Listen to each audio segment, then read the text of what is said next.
It's nearly 3:30 p.m. here at Pune, and I'm now starting early to catch my 6 p.m. flight to Meghalaya via Delhi.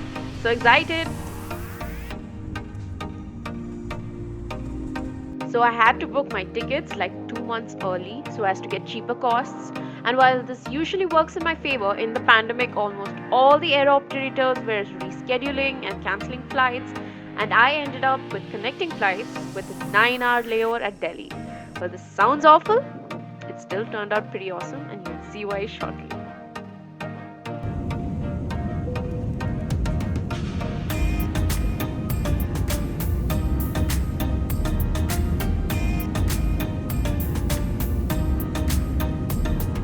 I'm now at Delhi and it's around 9 pm. I now have nearly 8 hours of time to kill. First things first, food.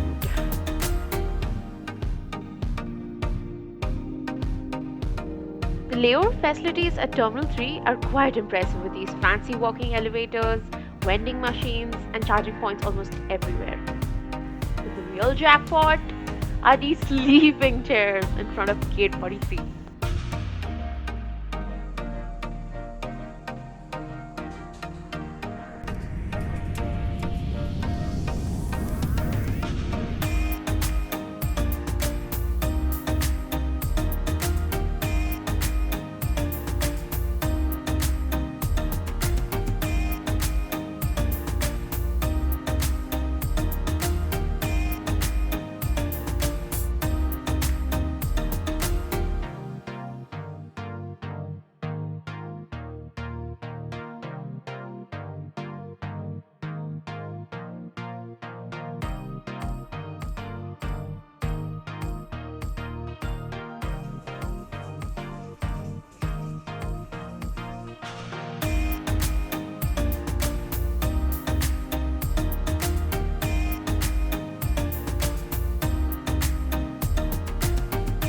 I'm now at Guwahati Airport, which is nearly 25 kilometers away from the main city. And after a long while of boarding of taxi drivers, waiting and asking around, settled for a 300 rupee shared cab ride to Paltan Bazaar.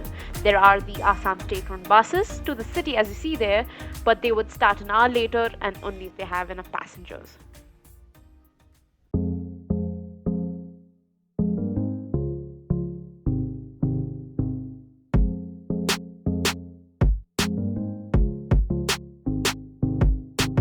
Finding a shared cab to Shillong, which is supposed to be rather easy, turned out quite difficult since I was traveling on Christmas.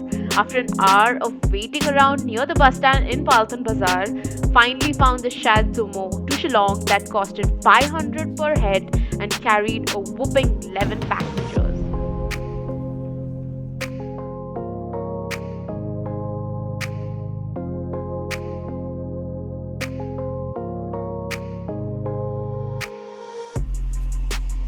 So we have just now crossed into Meghalaya and have stopped at Umling for COVID screening, where we need to mandatorily provide some documents such as the e-invite on Meghalaya tourism app, the Aadhaar card, and the final vaccination report, all to get this little piece of paper.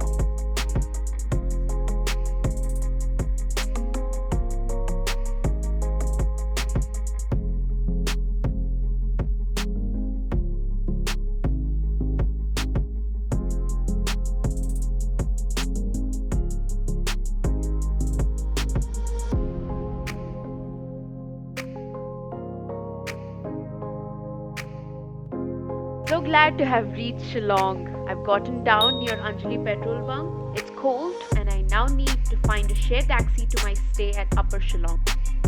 Shared taxis are a good way to get around the city.